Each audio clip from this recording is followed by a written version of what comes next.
The unseen crack in the quaint seaside town of Hollow Bay, where the waves whispered secrets and the wind carried echoes of forgotten promises, left Eleanor and James Ashwood. They were the couple everyone envied. Eleanor, with her cascading auburn hair and piercing green eyes, exuded charm and grace, while James, a ruggedly handsome architect with a quiet intensity, was the steady rock of their marriage. For 12 years they had built a life together, a picturesque cottage overlooking the cliffs, a garden of wild roses, and a love that seemed unbreakable.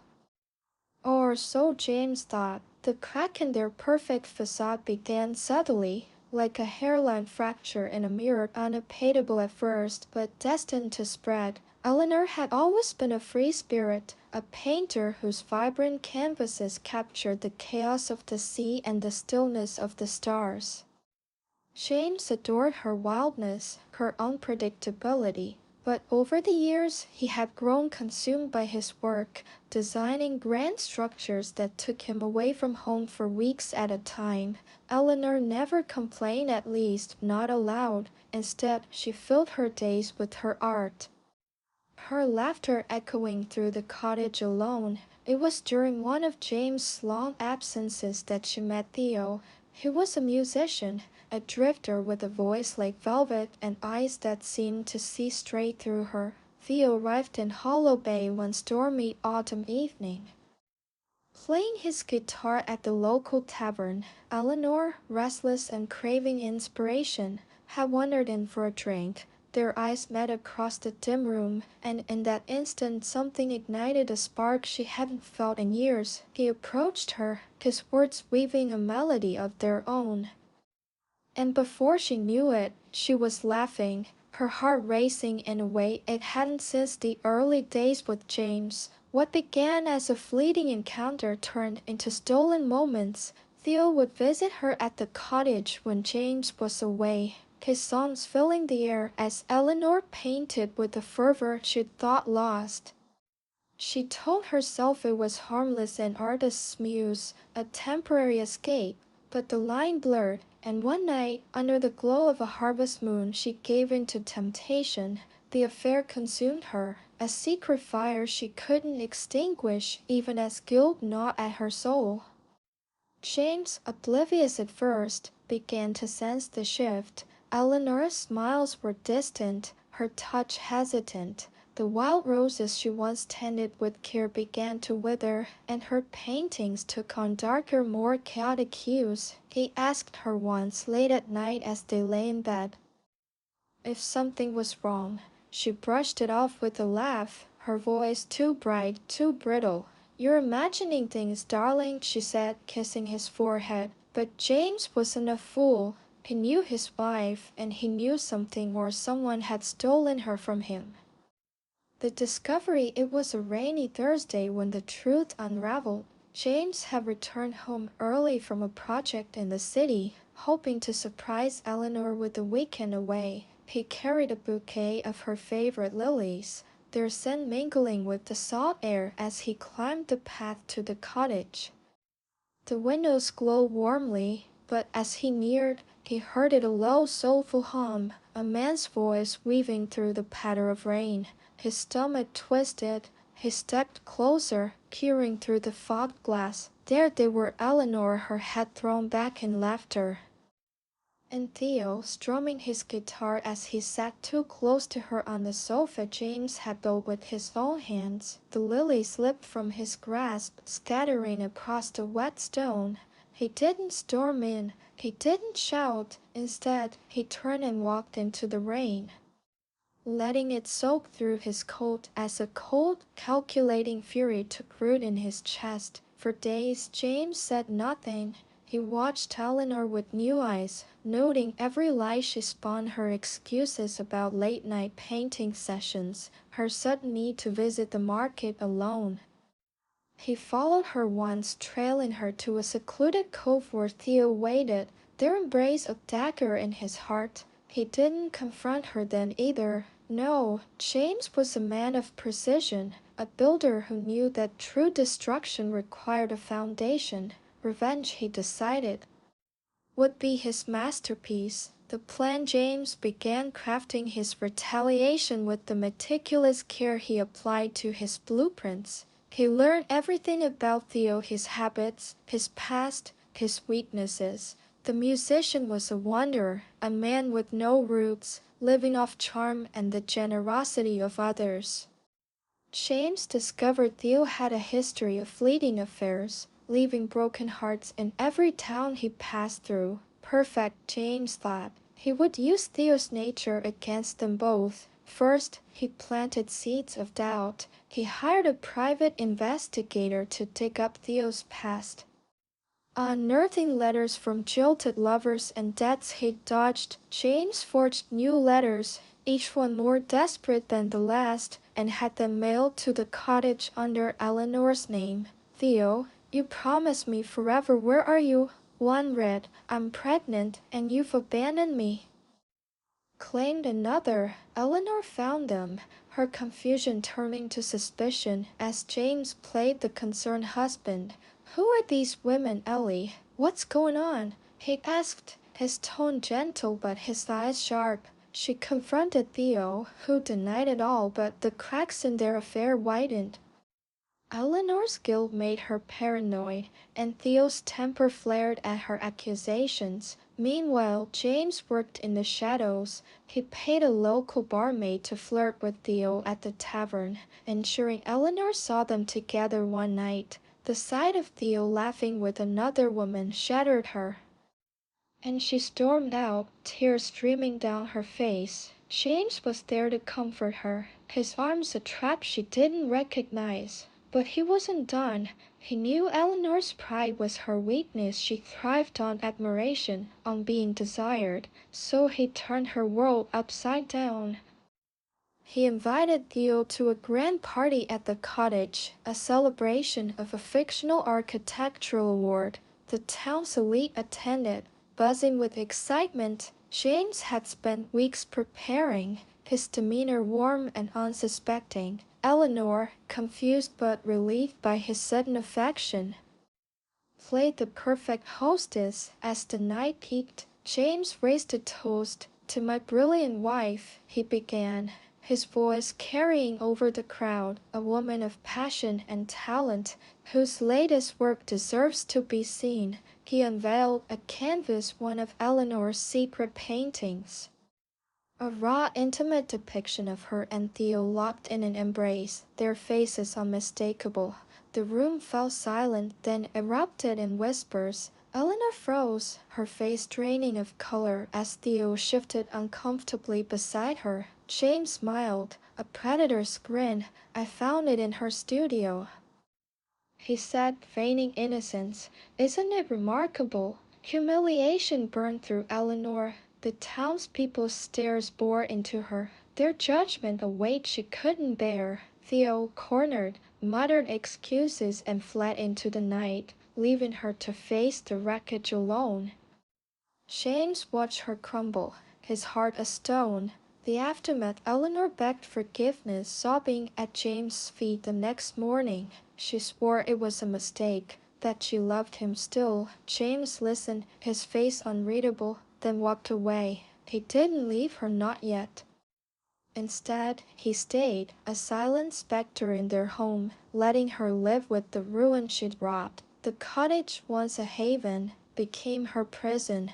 The townsfolk whispered behind her back. Her art stopped selling, and the wild roses died completely. Months later, James vanished. He left no note, only an empty space where his tools had been.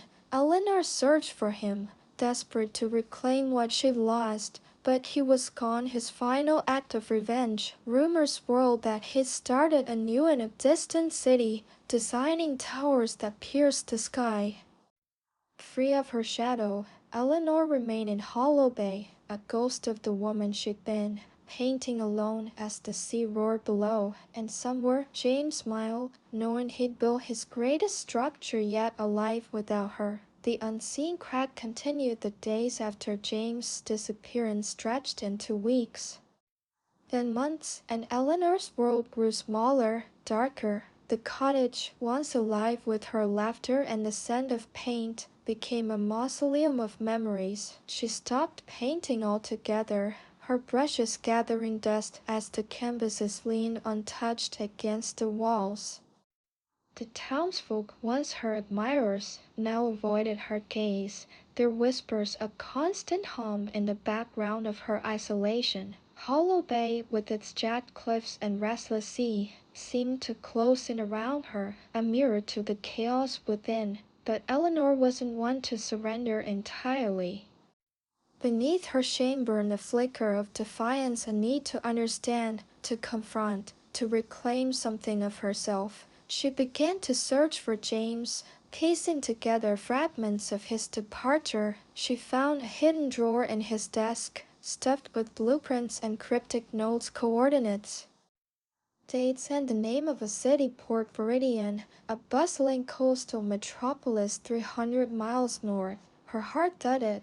He hadn't just left her. He'd planned a new beginning, one she wasn't part of. The realization stung, but it also lit a fire. She would find him.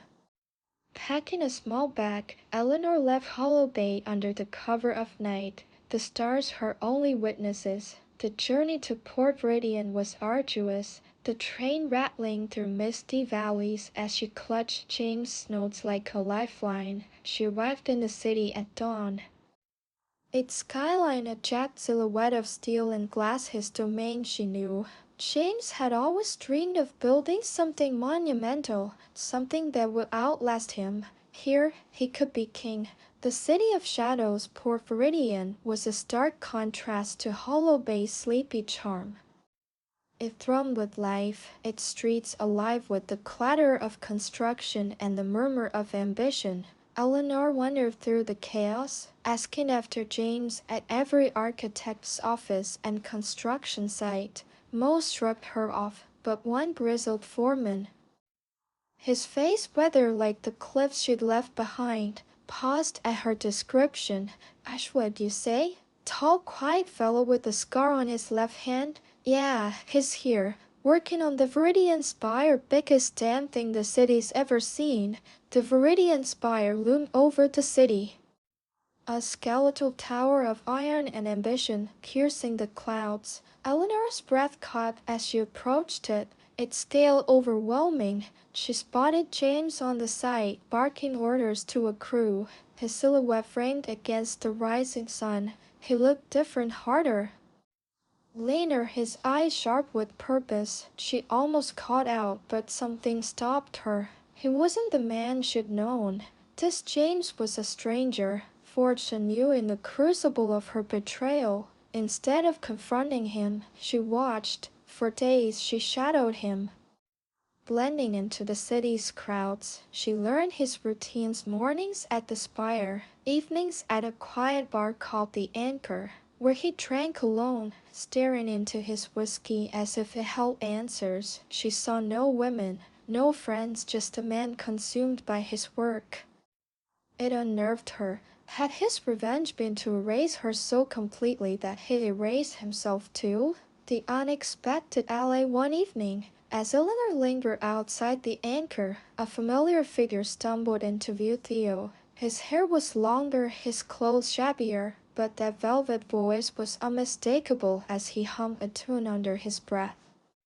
Her stomach twisted. She hadn't seen him since the night of the party, when he fled like a coward. Anger surged, but curiosity won out. She followed him into the bar, keeping her distance. Theo was a mess. He slumped at the counter, nursing a cheap beer, his guitar propped against a stool, a relic of the man who'd once charmed her. She overheard him muttering to the bartender about ruined gigs and that damn town. Hollow Bay had marked him too, it seemed. When he turned and caught her eye, he froze, his face a mix of shock and guilt.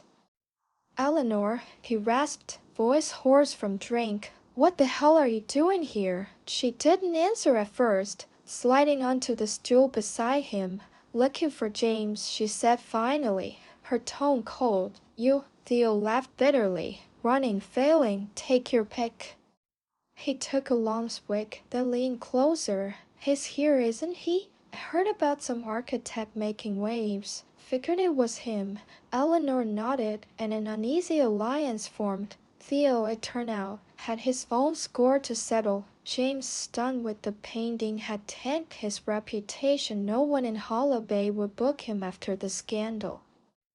He played us both, Theo said, his eyes dark. I say we turn the tables, the counter-strike together. They devised a plan. Theo's charm and Eleanor's cunning became their weapons. She knew James sprightly in the Viridian Spire, his legacy, his triumph. If they could sabotage it, they could hit him where it hurt most. Theo used his connections in the city's underbelly to spread rumors, faulty materials, unsafe designs, whispers of corruption tied to James' name. Eleanor, meanwhile, infiltrated the Spire's offices under a false identity, slanting doctored documents that suggested negligence. The plan worked too well. The city's investors grew nervous, inspections were called, and James' pristine reputation began to crack. He fought back, of course, his fury palpable as he tracked down the source of the rumors.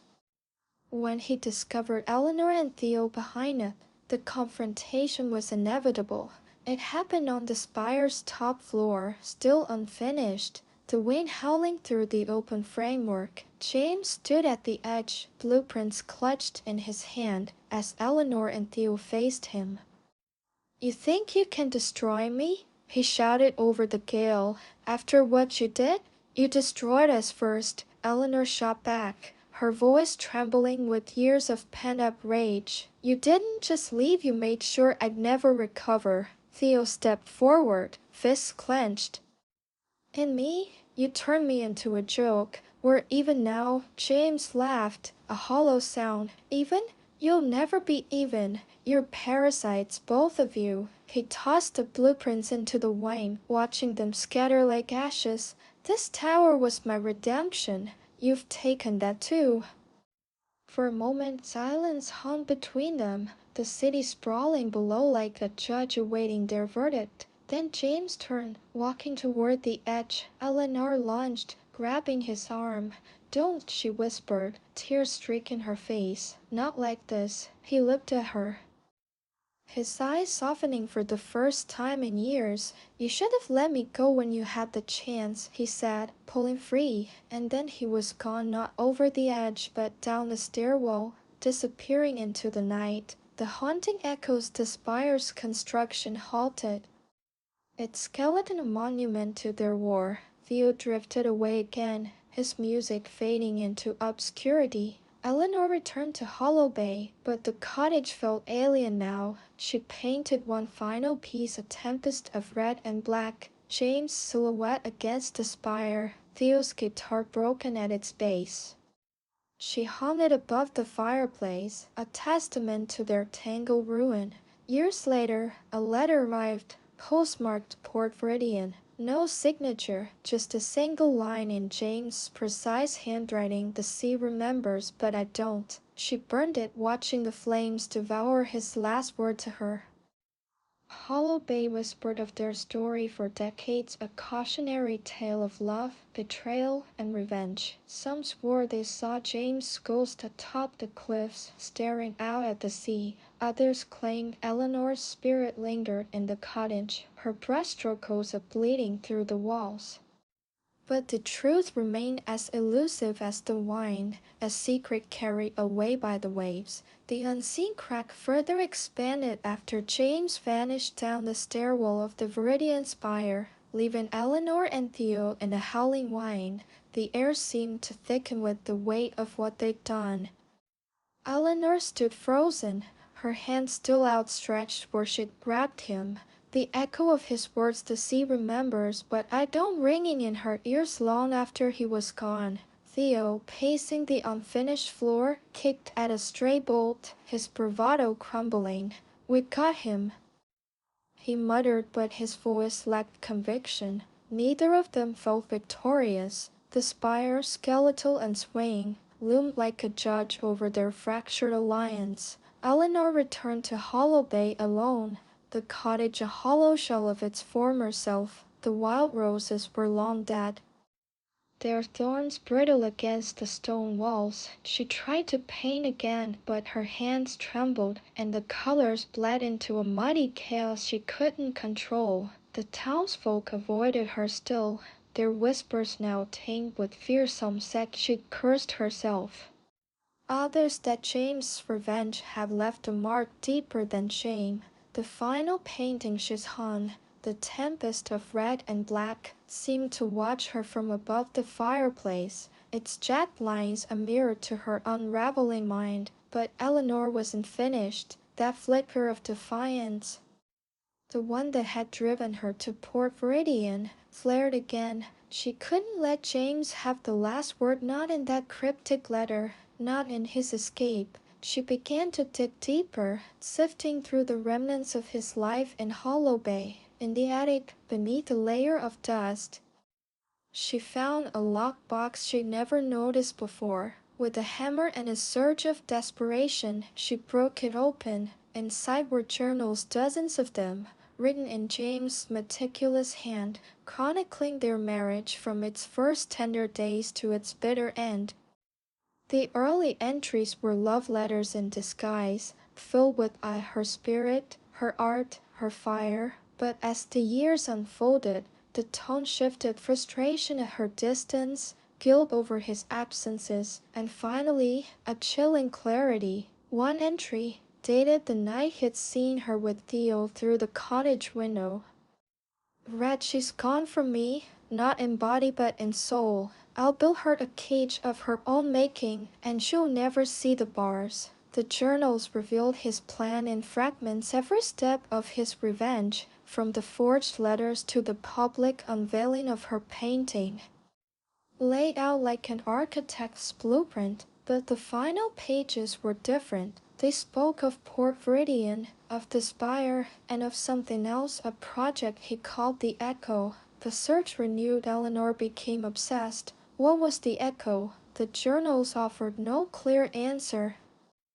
Only hint sketches of a circular structure, references to sound and memory, and a single line that chilled her: "She'll hear me forever." She returned to Port Viridian, the city now shadowed by the abandoned spire, its construction stalled indefinitely after the scandal she and Theo had orchestrated. She scoured the streets, asking after James, but he'd vanished like smoke. The foreman she'd met before shook his head. "He's gone, lady, left the spire and took his secrets with him." Her search led her to an old warehouse on the city's edge, its windows boarded, its walls streaked with rust. The coordinates from James' notes matched its location. Inside, the air was thick with dust and the faint hum of machinery. She found it in the center, a strange circular chamber of steel and glass, its walls etched with intricate patterns. At its heart stood a device, a tangle of wires and speakers pulsing faintly with light. A note taped to it bore her name in James' handwriting for Eleanor. She hesitated, then pressed a button at its base. The chamber erupted in sound, her own voice laughing, singing, whispering secrets she'd shared with James in their earliest days. Then came Theo's guitar, a melody she recognized from their stolen nights, layered with her gasps and sighs. The sounds twisted together, a cacophony of her past, amplified and distorted until it was unbearable.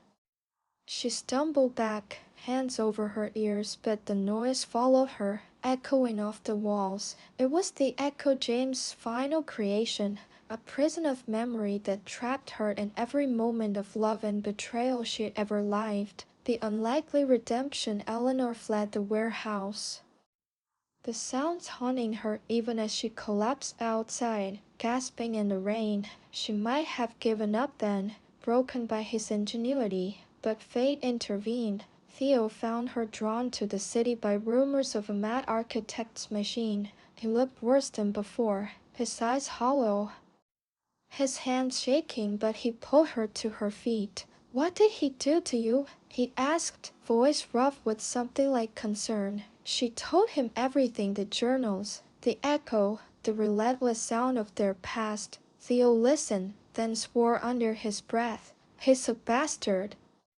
But he's not invincible. We can end this. Together they returned to the warehouse. Theo, with his musician's ear, studied the device, tracing its wires and muttering about frequencies. Eleanor, fueled by rage, smashed at its casing with a crowbar until it sparked and whined. They worked in tandem, dismantling James' masterpiece piece by piece. The sounds faltered, then died, leaving only silence, a silence so profound it felt like freedom. But as the last wire snapped, a hidden compartment clicked open. Inside was a single photograph, Eleanor and James on their wedding day.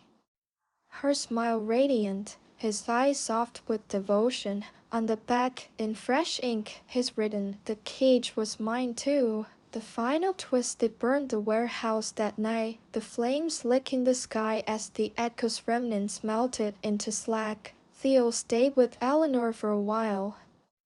Their bond no longer romantic but forged in shared scars. He taught her to play the guitar, a quiet act of healing, and she began to paint again, small tentative strokes at first, then bold swaths of color that spoke of survival. Years later, a fisherman in Hollow Bay claimed he'd seen James on the cliffs. Older, grayer, staring at the sea. The story spread, and Eleanor heard it too. She went to the spot, the wind tugging at her hair, and found a single wild rose blooming impossibly among the rocks. Beside it was a stone, carved with a simple J. No body, no trace, just a marker. A ghost's farewell. Eleanor didn't cry. She plucked the rose and carried it back to the cottage, placing it beside the fireplace where her final painting hung.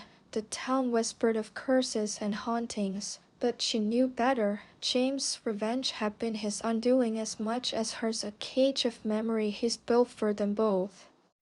Only to find he couldn't escape it either. Theo left Hollow Bay eventually, his music carrying him to new horizons. Eleanor stayed, her art a testament to their tangled tale. And on stormy nights, when the sea roared and the wind howled, some swore they heard faint echoes not of betrayal, but of a love that had once been, lost to the waves forever.